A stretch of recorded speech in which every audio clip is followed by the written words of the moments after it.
Srinatha Reddy Mittapalli YouTube channel స్వాగతం. అందరూ నమస్కారం. నేను మీ శ్రీనాథరెడ్డి మిట్టపల్లి. ఇవాళ వచ్చి మార్చి 10, 2026 సంవత్సరం. ఇవాళ ముఖ్యాంశాలకు వచ్చినట్లయితే ఈ గల్ఫ్ రీజన్లో యుద్ధ వాతావరణం ఏదైతుందో ఇది 11వ రోజు కూడా కొనసాగుతోంది. ఇరాన్ చర్చలకు నిరాకరించడంతో ఇజ్రాయెల్ మరియు అమెరికా సంయుక్తంగా ఇరాన్లోని పలు ప్రాంతాల్లో కీలకమైనటువంటి ప్లేసెస్ని గుర్తించి వాటిపైన దాడులు ఎదురుగా నిర్వహించింది. అలాగే ఇరాన్ కూడా పొరుగునటువంటి గల్ఫ్ దేశాల్లోని చమురు క్షేత్రాలు ఏవైతుంటే వాటిని లక్ష్యంగా చేసుకొని దాడులకు ఎదురుగా తెగబడుతుంది. సో వీటికి ఏ దేశంలో ఎన్ని దాడులు నిర్వహించింది ఏంటని మనం చూసుకున్నట్లయితే ముందుగా మనం కువైట్ విషయానికి వచ్చినట్లయితే కువైట్కి సంబంధించిన డిఫెన్స్ వాళ్ళు తెలియజేస్తున్న సమాచారం మేరకు కువైట్కి దక్షిణాన ఉన్నటువంటి ప్రాంతాన్ని లక్ష్యంగా చేసుకొని ఇరాన్ నుంచి ఒక 6 డ్రోన్లు వచ్చినట్లు తెలియజేస్తున్నారు. అలాగే 2 బాలిస్టిక్ మిజైల్ కూడా వచ్చినట్లు తెలియజేస్తున్నారు. సో ఈ 6 డ్రోన్లని అలాగే ఆ 2 మిజైల్స్ని కూడా వీళ్ళు అడ్డుకున్నట్లు తెలియజేస్తున్నారు. సో ఇప్పటి వరకు కువైట్ వ్యాప్తంగా యుద్ధం ప్రారంభమైనప్పటి నుంచి 82 సార్లు సైరన్లు ఎతనక మోగించినట్లు తెలియజేస్తున్నారు. సో మొత్తం ఏంటంటే కువైట్లో ఇవాళ ఇరాన్ నుండి వచ్చినటువంటి బాలిస్టిక్ క్షిపణులు కావచ్చు అలాగే డ్రోన్లు కావచ్చు వాటిని పూర్తిగా అడ్డుకోవడం జరిగింది. వాటి వల్ల ఇవాళ అయితే నష్టం ఎక్కడ కానీ జరగలేదు. అయితే ఇవాళ రాత్రి మనకి నిన్న రాత్రి 11 గంటలు 11:30 ప్రాంతంలోనే సైరన్లు ఎతనక మోగాయి. దాని తర్వాత మనకి అంతగా సైరన్లు ఎతనక ఏమీ లేవు. కానీ అప్పుడు జరిగినటువంటి దాడులు ఏవైతున్నాయో అలాగే నైట్ 2 గంటలు కూడా ఒకసారి సైరన్ వచ్చినట్టుంది. సో ఆ దాడులు అప్పుడు ఈ డ్రోన్లు కానీ ఈ 2 మిజైల్స్ కానీ రావడం జరిగింది. వాటిని ఇతనికి అడ్డుకున్నారు. అలాగే సౌదీ అరేబియాలో కూడా పలు చోట్ల ఈ ఆయిల్ క్షేత్రాలను లక్ష్యంగా చేసుకొని డ్రోన్ దాడులు అయితే నిర్వహించినట్లు తెలియజేస్తున్నారు. వాటిని కూడా సౌదీ అరేబియా ప్రభుత్వం అయితే అడ్డుకోవడం జరిగింది. ఇంకా మనం ఖతార్ విషయానికి వచ్చినట్లయితే ఖతార్ పైన ఒక 5 బాలిస్టిక్ క్షిపణులు అయితే ప్రయోగించినట్లు తెలియజేస్తున్నారు. అయితే వాటిని కూడా ఖతార్ అడ్డుకున్నట్లు తెలియజేస్తున్నారు. వాటి కారణంగా అక్కడ ఎలాంటి ప్రాణ ఆస్తి నష్టం అయితే జరగలేదని చెప్పేసి కూడా తెలియజేస్తున్నారు. అదే మనం సౌదీ అరేబియా విషయానికి దుబాయ్ విషయానికి వచ్చినట్లయితే యూఏఈ విషయానికి వచ్చినట్లయితే యూఏఈలో ఇవాళ 8 బాలిస్టిక్ క్షిపణులు అలాగే 26 డ్రోన్లని అడ్డుకున్నట్లు తెలియజేస్తున్నారు. ఇప్పటి వరకు ఈ యుద్ధం ప్రారంభమైనప్పటి నుంచి దుబాయ్ పైన ఇరాన్ మొత్తం 262 బాలిస్టిక్ మిజైల్స్ను ప్రయోగించగా అందులో 241 మిజైల్స్ని ఇతనికి అడ్డుకోవడం జరిగింది. ఒక 19 మిజైల్స్ను మాత్రం సముద్రంలో అలాగే భూభాగం పైన ఇలాంటి చోట్ల పడడం జరిగింది. అలాగే 1475 డ్రోన్లని ఇరాన్ యూఏఈ పైకి ప్రయోగించడంగా అందులో 1389 డ్రోన్లు అయితే యూఏఈ ఎదుర్కొని వాటిని కూల్చివేయడం జరిగింది. ఒక 90 మాత్రం భూభాగంలో పడినట్లు తెలియజేస్తున్నారు. అలాగే ఒక 6 ఈ యుద్ధం ప్రారంభమైనప్పటి నుంచి యూఏఈలో ప్రాణాలు కోల్పోయేట్లు తెలియజేస్తున్నారు. అందులో పాకిస్తాన్కి సంబంధించిన వాళ్ళు ఉన్నారు, నేపాల్కి సంబంధించిన వాళ్ళు, బంగ్లాదేశ్కి సంబంధించిన వాళ్ళు, అలాగే యూఏఈకి సంబంధించిన వాళ్ళు కూడా ఉన్నారు. ఇది యూఏఈకి సంబంధించినటువంటిది. So Saudi Arabia, ఖతారు, UAE, Kuwait ముఖ్యంగా వాళ్ళ లక్ష్యం ఏంటంటే ఈ ఆయిల్ నిల్వలు ఎక్కువగా ఉన్నటువంటి కువైట్ మరియు సౌదీ అరేబియా వీటిని ముఖ్యంగా లక్ష్యంగా చేసుకొని దాడులు ఎందుకు నిర్వహించడం జరుగుతుంది. సో వీటన్నిటికీ ఒక ఫుల్ స్టాప్ పడాలంటే చర్చలకు రావాల్సి ఉంటుంది ఇరాన్. మరి ఇరాన్ ఎప్పుడు చర్చలకు వస్తుందో తెలియదు. సో డొనాల్డ్ ట్రంప్ అయితే మాత్రం చర్చలకు నేను రెడీ, కాకపోతే వాళ్ళు దానికి సిద్ధంగా ఉన్నారా అన్నట్లు మాట్లాడుతూ ఉన్నాడు. మరి చూడాలి. ఇవి కనుక చర్చలు జరిగితే అన్ని సక్రంగా మనకి సర్దుమనడానికి అవకాశాలు అయితే ఉంటాయి. మరి ఆ రోజు వస్తుందా లేకపోతే ఇవి ఇంకా కొనసాగుతాయా ఏంటి అనేది మనం వెయిట్ చేయాల్సిన అవసరం అయితే ఉంది. కానీ మ్యాక్సిమం ఇవి తగ్గిపోవడానికి అన్ని దేశాలు కూడా ప్రయత్నం చేస్తూ ఉన్నాయి. ఎందుకంటే ఇవి ముదిరే కొద్దీ అన్ని దేశాలకి ఇబ్బంది. కువైట్కి సంబంధించినటువంటి గవర్నమెంట్ ఏమైనా తెలియజేస్తుంది అంటే ప్రస్తుతమైనటువంటి పరిస్థితుల దృష్ట్యా ఎక్కడైనా సరే మీకు భారీ పేలుడు శబ్దాలు కానీ లేదంటే భారీ శబ్దాలు కనుక వినిపించినట్లయితే మనకి సేఫ్ అయినటువంటి ప్లేసెస్ ఏమిటి? మనం ఇంట్లో ఉంటాం, అప్పుడు మనకి సేఫ్ అయినటువంటి ప్లేస్ ఎక్కడ? మనం ఈ పునరావాస కేంద్రాలకైతే ఇంకా అప్పటికప్పుడు పరిగెత్తుకుంటూ వెళ్ళలేం కదా. సో ఇంట్లో సేఫ్ అయిన ప్లేసెస్ ఎక్కడ ఉంటాయి? సో వాటికి కొన్ని ఉదాహరణలు అయితే వాళ్ళు తెలియజేయడం జరిగింది. ఒకటి వచ్చి కారిడార్స్లో మనకు కొద్దిగా సేఫ్ పర్లేదు. అలాగే మెట్ల కింద భాగం ఏదైతే ఉంటుందో ఆ ప్లేసెస్ కానీ, అలాగే ఇంటి లోపల మనకి మామూలుగా రూమ్స్ ఉంటాయి కదా, సో ఆ రూమ్స్లో కానీ, అలాగే మనకి బేస్మెంట్స్ కింద అండర్ గ్రౌండ్స్ ఉంటాయి కదా, ఇలాంటి చోట్ల కొద్దిగా సేఫ్ అయినటువంటి ప్లేసెస్ అని చెప్పేసి తెలియజేస్తున్నాం. అయితే మనం ఎక్కడ ఉండకూడదు అనేసి అంటే ఒకటి వచ్చి మనం బిల్డింగ్ పైన రూఫ్ టాప్ పైన ఉండకూడదు, అలాగే ప్రహరీ గోడలు ఏవైతే ఉంటాయో ఆ ప్రహరీ గోడల దగ్గర ఉండకూడదు, అలాగే కిటికీల దగ్గర కూడా ఉండకూడదు, అలాగే ఆరు బయట ఓపెన్ ప్లేసెస్లో కూడా ఉండకూడదు. ఇలాంటి చోట్ల అనుకున్నట్లయితే ప్రభావం అనేటువంటిది ఎక్కువగా మన పైన పడడానికి అవకాశం ఉంటుంది, ప్రమాదాలు జరగడానికి అవకాశాలు ఉంటాయి. కాబట్టి మ్యాక్సిమం వీలైనంత వరకు ఇంట్లోనే ఉండండి. ఇంట్లో మరీ ఎక్కడంటే మెట్ల కింద కానీ, రూమ్స్లో కానీ, కారిడార్లో కానీ ఇలాంటి చోట్ల ఉంటే కొద్దిగా సేఫ్ అయిన ప్లేస్ అని చెప్పేసి తెలియజేస్తున్నారు. అలాగే కొంతమంది నిపుణులు తెలియజేస్తున్న సమాచారం మేరకు ప్రస్తుతానికి యుద్ధాలు అయితే జరుగుతున్నాయి. జనరల్గా యుద్ధాలంటే పూర్వకాలంలో ఎలా జరిగేటివి? వాటికి కొన్ని నియమ నిబంధనలు ఉండేటివి, అంటే కొన్ని టర్మ్స్ అండ్ కండిషన్స్ ఉండేటివి. సో వాటికి అనుగుణంగానే అప్పుడు యుద్ధాలు అయితే కనుక జరిగేటివి. సో ఉదయం సూర్యోదయం అయిన తర్వాత అలాగే సాయంత్రం సూర్యాస్తమయం అయ్యే లోపే యుద్ధం అయితే కనుక జరగాల్సి ఉంటుంది. సూర్యాస్తమయం తర్వాత యుద్ధం అయినప్పుడు చేయకూడదు, అలాగే అర్ధరాత్రిలో చేయకూడదు, దొంగచాటుగా ఏమీ దెబ్బ కొట్టకూడదు. ఇలాంటి కొన్ని రూల్స్ అయితే ఉండేవి పాత రోజుల్లో యుద్ధానికి మ్యాక్సిమం. అలాగే యుద్ధాలు కొనసాగేటివి. అయితే ప్రస్తుత రోజుల్లో ఎలా ఉన్న యుద్ధాలు మనందరికీ తెలుసు, అన్నీ కూడా అర్ధరాత్రి సమయాల్లో జరుగుతున్నాయి. ఈ పగటి వేళల్లో జరిగేటువంటి దగ్గర పోయింది. అలాగే భూమార్గం ద్వారా యుద్ధాలు అయితే ఆగిపోయాయి. ఇప్పుడు అంతా కూడా పైనే ఆకాశంలో కొట్టుకోవడం జరుగుతూ ఉంది. ఇక్కడ నుంచి మిజైల్స్ అక్కడికి, అక్కడి నుంచి మిజైల్స్ ఇక్కడికి, దేశాలే కొట్టుకుంటున్నాయి తప్ప భూమార్గం ద్వారా వెళ్ళి కొట్టుకోవడం అయితే లేదు. అలాగే టైమింగ్స్ కూడా లేదు ఇవన్నీ ఇప్పుడున్నటువంటి పరిస్థితుల్లో. అలాగే ఇంకొక హెచ్చరిక చేస్తున్నారు ఏంటంటే, రానున్నటువంటి రోజుల్లో ఈ ఏఐ టెక్నాలజీ ఏదైతే వచ్చిందో, ఈ ఆర్టిఫిషియల్ ఇంటెలిజెన్స్ టెక్నాలజీ, దీని ద్వారా చాలా భయంకరమైనటువంటి పరిణామాలు అయితే చోటు చేసుకోబోతున్నాయని చెప్పేసి తెలియజేస్తున్నారు.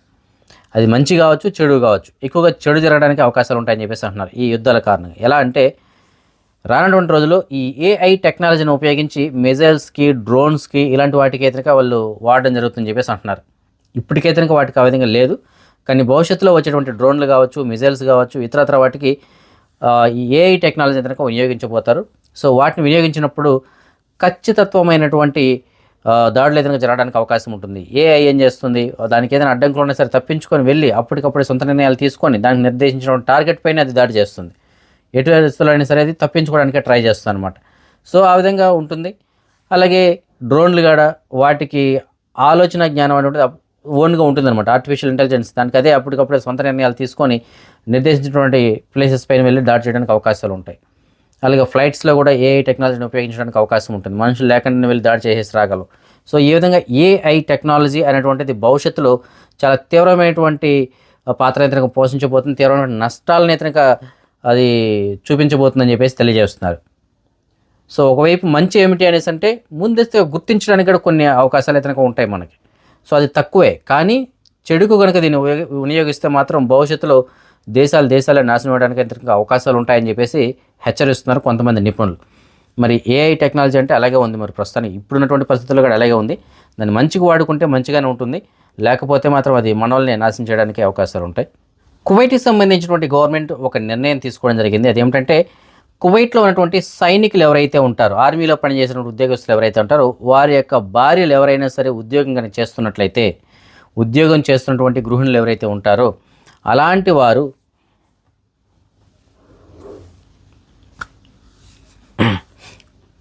కువైట్కి సంబంధించినటువంటి గవర్నమెంట్ కువైట్ ఆర్మీలో పనిచేస్తున్నటువంటి సైనికులు ఎవరైతే ఉంటారో వారి కోసం చెప్పేసి ఒక కొత్త నిర్ణయం తీసుకోవడం జరిగింది. ఏంటంటే, వారికి సంబంధించినటువంటి భార్యలు ఎవరైతే ఉంటారో వాళ్ళు కనుక ఉద్యోగం చేస్తున్నట్లయితే వాళ్ళకి వర్క్ ఫ్రమ్ హోమ్ అని చెప్పేసి తీసుకొచ్చింది.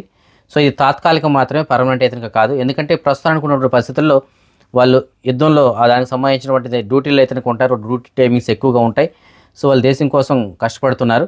అయితే ఇంటి దగ్గర మహిళ ఇంటి పనులు చూసుకుంటూ ఆవిడ మళ్ళీ ఉద్యోగానికి వెళ్ళాలంటే కొద్దిగా కష్టం అయిపోతుంది. సో ఆ కారణం చేత వాళ్ళకి వర్క్ ఫ్రమ్ హోమ్ ఆ విధంగా కనుక ఇచ్చినట్లయితే ఇంటి పనులు చేసుకుంటారు, అలాగే డ్యూటీని నిర్వహించడం జరుగుతుంది. సో ఆ విధంగా ఆర్మీలో పనిచేసేటువంటి ఎవరైతే ఉంటారో ప్రస్తుతానికి వారికి సంబంధించిన భార్యలు కనుక ఆల్రెడీ ఉద్యోగాలు చేసే వాళ్ళు ఉంటే కనుక గవర్నమెంట్లో వాళ్ళకి వర్క్ ఫ్రమ్ హోమ్ అయితే కనుక ఇస్తున్నారు.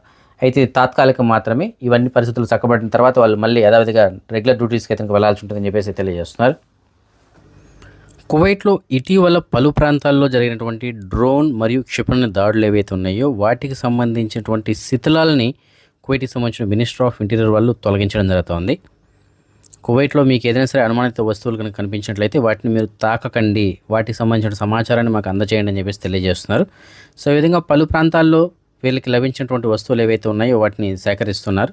వాటిని చాలా భద్రంగా తీసుకెళ్ళి వాటిని పరిశీలించడం జరుగుతుంది. సో కాబట్టి మీకు ఏదైనా సరే ఎక్కడైనా సరే కువైట్లో ఇలాంటి వస్తువులు కనుక కనిపించినట్లయితే వాటిని తాకకండి. వెంటనే మినిస్టర్ ఆఫ్ ఇంటీరియర్ వాళ్ళు, అంటే భద్రతాధికారి పోలీసు వాళ్ళు ఎవరైతే ఉంటారో వారికి మాత్రమే సమాచారం అందించండి. మీరు ఎట్టి పరిస్థితుల్లో వాటిని తాకడం కానీ తీయడం కానీ చేయకండి అని చెప్పేసి వాళ్ళు మరోసారి హెచ్చరిస్తున్నారు. నిన్నటి వీడియోలో మనం చెప్పుకున్నాం కదా, ప్రస్తుతానికి పరిస్థితుల దృష్ట్యా బహ్రెయిన్ మరియు ఖతార్ ఈ రెండు దేశాల్లో చిక్కుకుపోయినటువంటి మన ఇండియాకి సంబంధించిన వాళ్ళు ఎవరైతే ఉంటారో అలాంటి వారిని మన ఇండియాకి తరలించడానికి ప్రత్యేకమైనటువంటి విమానాల ద్వారా ఎవరైతే రిజిస్టర్ చేసుకుని ఉంటారో ఎమర్జెన్సీలో అలాంటి వారిని తరలించడానికి అయితే ఏర్పాట్లు చేస్తున్నారు. ఇవాళ రేపు ఎల్లుండి 10, 11, 12 తారీఖుల్లో విమానాలు అయితే వెళ్తాయని చెప్పేసి మనం చెప్పుకున్నాం కదా. అందులో భాగంగానే ఇవాళ మొదటి ఫ్లైట్ అయితే బహ్రెయిన్ నుంచి బయలుదేరింది. అందులో 58 మంది అయితే కనుక వెళ్ళడం జరిగింది. అందులో 58 మంది కూడా మన తెలుగువారే ఉన్నారు. కొచ్చి ఎయిర్పోర్ట్కి వెళ్ళి అట్నుంచి మళ్ళీ కనెక్టింగ్ ఫ్లైట్ లేదంటే వేరే మార్గాల ద్వారా వాళ్ళు మన ఆంధ్రాకి కానీ తెలంగాణ కానీ తేరుకోవడం వెళ్ళడం అయితే కనుక జరుగుతుంది. సో మొత్తం మీద ఇవాళ బహ్రైన్ నుంచి ఒక ఫ్లైట్ అయితే కనుక బయలుదేరింది 58 మందితోటి. ఆ 58 మంది కూడా మన తెలుగువారే ఉన్నారు. కువైట్ నుంచి కూడా ఎవరైనా ఎమర్జెన్సీలో ఇండియాకి వెళ్ళాలనుకుంటే సౌదీ అరేబియా మీదుగా వెళ్ళడానికి అయితే అవకాశం ఉంది ప్రస్తుతానికి అని చెప్పేసి మనం చెప్పుకున్నాం కదా. అయితే దానికి సంబంధించిన పూర్తి ప్రాసెస్ ఒకసారి మీకు నేను తెలియజేస్తాను చూడండి. ఎవరైనా ఎమర్జెన్సీలో ఇంటికి వెళ్ళాలి అనుకున్నట్టుకుంటే వాళ్ళు కువైట్ నుంచి రోడ్డు మార్గం ద్వారా సౌదీ అరేబియాకి వెళ్ళి అక్కడి నుంచి ఇండియాకి వెళ్ళాల్సి ఉంటుంది స్పెషల్ ఫ్లైట్స్ ద్వారా. అయితే ఇక్కడ సౌదీ అరేబియాకి రోడ్డు మార్గం ద్వారా వెళ్ళాలి అనేసి అంటే మనకి ట్రాన్సిట్ వీజా అయితే ఉండాలి సౌదీ అరేబియాకి సంబంధించింది. సౌదీ అరేబియాలో 3 రోజుల పాటు స్టే చేయడానికి వ్యాలిడిటీ కలిగినటువంటి ట్రాన్సిట్ వీజా అనేటువంటిది మనం తీసుకోవాల్సి ఉంటుంది. అది మనం డైరెక్ట్గా వెబ్సైట్ ద్వారా అయినా సరే తీసుకోవచ్చు ఐడియా ఉంటే కనుక మనకి. లేదు అలా ఐడియా లేని వాళ్ళు కువైట్లో కొన్ని ఏజెన్సీలు ట్రావెల్ ఏజెన్సీలు ఉంటారు కదా, సో అలాంటి వాళ్ళు అయితే దీన్ని చేయిస్తారు. అది లేదనుకుంటే డైరెక్ట్గా మనం సౌదీ అరేబియాకి సంబంధించినటువంటి ఎంబసీ ఏదైతుందో కువైట్లో అక్కడికి వెళ్ళి మనం అప్లై చేసుకోవచ్చు. లేదు మన ఎంబసీకి వెళ్ళినట్లయితే మన ఇండియాకి సంబంధించిన ఎంబసీ ఉంది కదా, అక్కడికి వెళ్తే వాళ్ళైనా సరే దీనికి సంబంధించినటువంటి ప్రాసెస్ అనేది చేసిస్తారు. సో ఈ విధంగా మనం ఏ విధంగా అయినా సరే ఆ ట్రాన్సిట్ వీసా తీసుకోవాల్సి ఉంటుంది. దాంతోపాటుగా మనకు కావాల్సింది ఏంటంటే మనం చేరుకోవాల్సిన ప్లేస్కి కావాల్సినటువంటి ఫ్లైట్ టికెట్ ఏదైతే ఉంటుందో దాని కన్ఫర్మేషన్ టికెట్స్ అనేటువంటిది ఉండాలి మన దగ్గర. ఇప్పుడు సౌదీ అరేబియా నుంచి ఇండియాకి సో ఆ టికెట్స్ అయితే కన్ఫర్మేషన్ చేసుకున్నాం. మనకు ముందస్తుగా టికెట్స్ ఉండాలి. అలాగే మన పాస్పోర్ట్ మినిమం 6 నెలలు వ్యాలిడిటీ అయితే ఉండాలి. ఎందుకంటే ట్రాన్సిట్ వీసా తీసుకుంటున్నాం కదా, కాబట్టి మినిమం 6 నెలలు వ్యాలిడిటీ అయితే ఉండాలి. అలాగే మన సివిల్ ఐడి కార్డు ఉండాలి. అలాగే మనకి సాహెల్ అప్లికేషన్లో ఎగ్జిట్ పర్మిట్కి సంబంధించినటువంటి డీటెయిల్స్ కూడా ఉండాలి. సో ఈ విధంగా మనం వ్యాలిడ్ పాస్పోర్ట్ అన్ని కూడా కలిగి ఉండాలి. ఈ విధంగా ఉన్నప్పుడు మనం ఇక్కడ నుంచి బస్సు మార్గంలో రోడ్డు మార్గంలో బస్సు ద్వారా కానీ లేదా వేరే వెహికల్స్ ద్వారా కానీ సౌదీ అరేబియాకి చేరుకొని మనకి 2 బార్డర్స్ అయితే ఒకటి సాల్మీ ఇంకొకటి వచ్చి నువైసిబ్, ఈ 2 బార్డర్స్ ద్వారా మనం సౌదీ అరేబియాకి అయితే చేరుకోవచ్చు. 2 ఎయిర్పోర్ట్లు ఉన్నాయి, ఒకటి వచ్చి దమ్మాం, అలాగే ఇంకొకటి వచ్చి ఇక్కడ కొత్తది ఉంటుంది 70 నెంబర్ రోడ్ నుంచి సౌదీ అరేబియాకి ఎంటర్ అయినట్లయితే అక్కడ కూడా ఒక ఎయిర్పోర్ట్ ఉంది. సో అక్కడి నుంచి అయినా సరే మనం వెళ్ళడానికి అయితే అవకాశం ఉంటుంది. సో అక్కడి నుంచి స్పెషల్ ఫ్లైట్స్ అయితే ఇండియాకి నడపడం జరుగుతుంది. సో ఎవరైనా సరే ఇండియాకి ఎమర్జెన్సీగా వెళ్ళాలనుకుంటే మాత్రం ఈ విధంగా మీరు ప్రాసెస్ అయితే చేసుకోవచ్చు. సో ఆ విధంగా వెళ్ళడానికి అయితే ట్రై చేయొచ్చు. కాకపోతే ఇది కొద్దిగా ఖర్చుతో కూడిన పని. సో ఎమర్జెన్సీ అయితే తప్పదు కాబట్టి ఎమర్జెన్సీగా వెళ్ళాలనుకున్న వాళ్ళు ఏ విధంగా వెళ్ళొచ్చు. కొద్దిగా పరిస్థితులు చక్కబడిన తర్వాత గవర్నమెంట్ ఎలాగో మన భారతదేశ ప్రభుత్వం కానీ కువైట్ గవర్నమెంట్ కానీ ప్రత్యేకమైన విమానాలతో స్టార్ట్ చేసి తర్వాత రెగ్యులర్ విమానాలు అయితే ఫుల్ ఫ్లెడ్జ్డ్గా నడపడానికి అయితే అవకాశాలు ఉంటాయి. అయితే ఇవన్నీ కూడా చక్కబడాల్సినటువంటి అవసరం అయితే ఉంది ప్రస్తుతానికి. చూద్దాం మరి ఇవన్నీ కూడా ఎప్పటికి రెడీ అవుతాయి. మరి ఇదిలో ఉండగా యూఏఈకి యునైటెడ్ అరబ్ ఎమిరేట్స్కి ఈ లూలు గ్రూప్ ఏదైతే ఉందో లూలు గ్రూప్ వాళ్ళు భారీ స్థాయిలో సుమారుగా 80 టన్నుల ఆహార పదార్థాలని తెప్పించడం జరిగింది. అది కూడా ప్రపంచంలోని పలు ప్రాంతాల నుంచి ఫ్రెష్ ఫ్రూట్స్ కావచ్చు, వెజిటబుల్స్ కావచ్చు, మీట్ కావచ్చు. మీట్ వచ్చి ఫ్రోజన్ మీట్ అనమాట. మిగతావన్నీ కూడా ఫ్రెష్ వెజిటబుల్స్ కానీ నెక్స్ట్ ఇతరత్ర అన్నీ కూడా గ్రాసరీస్ ఇంట్లో కావాల్సినవి ఏవైతే ఉంటాయో అవన్నీ కూడా వాళ్ళు ఫుల్గా స్టాక్ అయితే తెప్పించి పెట్టడం జరిగింది. అవి కూడా స్పెషల్ చార్టర్డ్ ఫ్లైట్స్ ద్వారా లూలు గ్రూప్ వాళ్ళు తెప్పించడం జరిగింది. సో లూలు గ్రూప్ దుబాయ్లో ఉన్నటువంటి వాళ్ళు ఎవరైతే ఉంటారో వాళ్ళు ఎవరు కానీ నిత్యావసర వస్తువులు లేవు, కొరత ఉంది అన్నటువంటిది ఉండకూడదు అని చెప్పేసి ప్రత్యేకమైనటువంటి కార్గో విమానాల ద్వారా స్పెషల్ ఫ్లైట్స్ ద్వారా వాళ్ళు తెప్పించినట్లు తెలియజేస్తున్నారు. సో అందులో ఎక్కువ శాతం మన ఇండియా నుంచే తెప్పించినట్లయితే కనుక తెలియజేస్తున్నారు. కువైట్లో ప్రస్తుతానికి ఎవరైనా కువైట్లో ప్రస్తుతానికి చాలామంది ఈ ఫ్లైట్స్ ఓపెన్ అయితే ఇంటికి వెళ్ళిపోదాం అని చెప్పేసి ఎదురు చూస్తున్నారు. అలాగే ఈ మధ్యకాలంలో ఎంబసీ కూడా ఒక విషయం తెలియజేసింది. కువైట్లో ఎవరైనా సరే విజిట్ వీసాలపైన కనుక వచ్చినట్లయితే వాళ్ళు మీకు సంబంధించినటువంటి డేటా అనేది కనుక మన ఎంబసీకి సంబంధించిన వెబ్సైట్లో రిజిస్టర్ చేసుకోండి. ఎంతమంది ఉన్నారు, ఎంతమంది వచ్చారు, ఎప్పుడు వెళ్ళడానికి వచ్చారు, ఏంటి, ఎక్కడ ఉంటున్నారు, ఇవన్నీ డీటెయిల్స్ కూడా ఎంటర్ చేసుకోండి అని చెప్పేసి గతంలో తెలియజేసిన చెప్పేసి ఇక్కడ మనం వీడియోలో చెప్పుకోవడం జరిగింది. సో వాళ్ళందరూ కూడా డీటెయిల్స్ కనుక అందులో ఎంటర్ చేసుకుంటున్నారు. అయితే దీన్ని ఆసరాగా చేసుకొని కొంతమంది ఏం చేస్తున్నారంటే ఇప్పుడున్నటువంటి పరిస్థితులని వాళ్ళకు అనుగుణంగా మార్చుకొని కొంతమంది మెసేజ్లు ఎదురుగా పంపించడం జరుగుతుంది. సో మీరు ఇంటికి వెళ్ళాలనుకుంటే ఈ లింక్ క్లిక్ చేసి రిజిస్టర్ చేసుకోండి, మీకు టికెట్స్ దొరుకుతాయి, మీరు ఇంటికి వెళ్ళొచ్చు. ఈ విధంగా ప్రస్తుతానికి ఈ విమానయాన సంస్థ వాళ్ళు దీని ద్వారా రిజిస్టర్ చేస్తున్నారు, ఈ లింక్ క్లిక్ చేసుకోండి. ఇలాంటి వాట్సాప్ ద్వారా అలాగే సోషల్ మీడియాల ద్వారా చాలా లింకులు ఏదైనా వస్తున్నాయంట. సో గవర్నమెంట్ దృష్టికి వచ్చింది ఇది. సో ఆ లింకులన్నీ కూడా మ్యాక్సిమం అన్నీ కూడా ఫేక్ లింకులే. సో ఒరిజినల్ లింకులు ఏవైనా ఉంటే కనుక అవి అఫిషియల్ వెబ్సైట్స్ కానీ లేదంటే అఫిషియల్ మిగతా సోషల్ మీడియా ప్లాట్ఫామ్స్ ఏదంటే వాటిలో మాత్రమే లభిస్తుంది తప్ప మీకు ఎవరైనా సరే వాట్సాప్లో ఇలాంటి చోట అన్నోన్ నెంబర్స్ ఇంటూ వచ్చినా లేదంటే ఇంక వేరే ఏదైనా పాపప్స్ వచ్చినా లేదంటే ఇంక వేరే ఏదైనా ఈమెయిల్స్ వచ్చినా సరే కొద్దిగా జాగ్రత్తగా అయితే ఉండాలని చెప్పేసి అంటున్నారు. ఎందుకంటే సైబర్ నేరగాలు ఇలాంటి మెసేజ్లు పంపిస్తున్నారు. ఆ లింక్ క్లిక్ చేసి మీకు సంబంధించిన పర్సనల్ డీటెయిల్స్, మీ పాస్పోర్ట్ నెంబరు, మీరు ఎక్కడికి వెళ్తున్నారు, మీ డీటెయిల్స్ మొత్తం అన్ని ఎంటర్ చేసేసారనుకోండి, మీ డేటా మొత్తం వాళ్ళ చేతికి వెళ్తుంది. దాని ద్వారా మన దగ్గర ఉన్నటువంటి ఎవరైనా కేనట్లు ఉండే వాళ్ళు ఉంటారు, ఇంక ఇతరత్ర ఏవైనా సరే కావచ్చు, మన డేటా మొత్తాన్ని వాళ్ళు మిస్యూజ్ చేయడానికి అయితే అవకాశాలు ఉంటాయి. కాబట్టి మీకు ఏదైనా లింకులు కనుక వాట్సాప్ ద్వారా కానీ ఇంక వేరే ఎవరైనా వచ్చినా ఎవరైనా ఫార్వర్డ్ చేసినా సరే కొద్దిగా జాగ్రత్తగా ఉండండి. సో అందులో ఎక్కువ మ్యాక్సిమం ఫేక్ మెసేజ్లే ఉంటున్నాయి. ఈ రిజిస్ట్రేషన్కి సంబంధించిన లింకులన్నీ కూడా ప్రస్తుతానికి ఫేక్ ఉంటున్నాయి. ఒరిజినల్స్ అన్నీ కూడా ఒరిజినల్ వెబ్సైట్లోనే ఉంటాయి. కాబట్టి వాటిని మాత్రమే ఆశ్రయించండి. అలాగే కువైట్లో ప్రస్తుతానికి ఉండే పరిస్థితుల దృష్ట్యా మీరు ఎలాంటి వీడియోలు అంటే అలాంటి వీడియోలు పోస్ట్ చేయకండి సోషల్ మీడియాలో. అది మీరు మీ ఓన్ అకౌంట్ కావచ్చు, లేదంటే అఫిషియల్ది కావచ్చు, ఏదైనా సరే సోషల్ మీడియాలో పోస్ట్ చేయకండి. అలాగే ఫార్వర్డ్ కూడా చేయకండి. అలాగే ఎవరైనా మీకు పెడితే వాటిని షేర్ చేయకండి సోషల్ మీడియాలో. ఈ విధంగా కనుక చేసినట్లయితే అందులో ఏదైనా పెట్టకూడనటువంటి వీడియో అయితే కనుక గవర్నమెంట్ మనపై చర్యలు తీసుకోవడానికి అవకాశం ఉంటుంది. ఈ మధ్యకాలంలో చూస్తున్నాం, చాలామందిని అరెస్ట్ చేయడం జరిగింది. కువైట్ కన్నా ఎక్కువ ఖతార్లో అరెస్ట్ చేస్తున్నారు. సో అలాంటి సిచ్యువేషన్స్ ఇతనికి ఉన్నాయి కాబట్టి కొద్దిగా జాగ్రత్తగా ఇతనికి ఉండండి. ఎలాంటి వీడియోలు అంటే అలాంటి వీడియోలు మాత్రం అప్లోడ్ చేయకండి. అదే మనం ఈ మనీ ఎక్స్చేంజ్ విషయానికి వచ్చినట్లయితే ప్రస్తుతానికి ఒక కువైట్ దినార్ మన భారతదేశం రూపీస్లో సుమారు 297 రూపాయలుగా ఉంది. బంగారం విషయానికి వచ్చినట్లయితే మాలియాలో ఉన్న సూకల్వతేలో ఉన్నటువంటి షాప్ నెంబర్ 121లో ఉన్నటువంటి ఎఫ్కే జ్యువెలర్స్ వాళ్ళు మనకు అందించిన సమాచారం మేరకు 22 క్యారెట్ల బంగారం ప్రస్తుతానికి 1 గ్రామ్ ధర 47 దినార్ల 645 పిలిచి ఉంది. అదే 24 క్యారెట్ల బంగారం బిస్కెట్ రూపంలో బంగారం ప్రస్తుతానికి 1 గ్రామ్ ధర 51 దినార్ల 957 పిలిచి ఉంది. సో ఈ ఫ్రెండ్స్ ప్రస్తుతానికి అప్డేట్స్. రేపు రాత్రి 9 గంటలకు వచ్చిన వీడియోలో మరిన్ని అప్డేట్స్ తెలుసుకుందాం. అంతవరకు సెలవు. జై హింద్.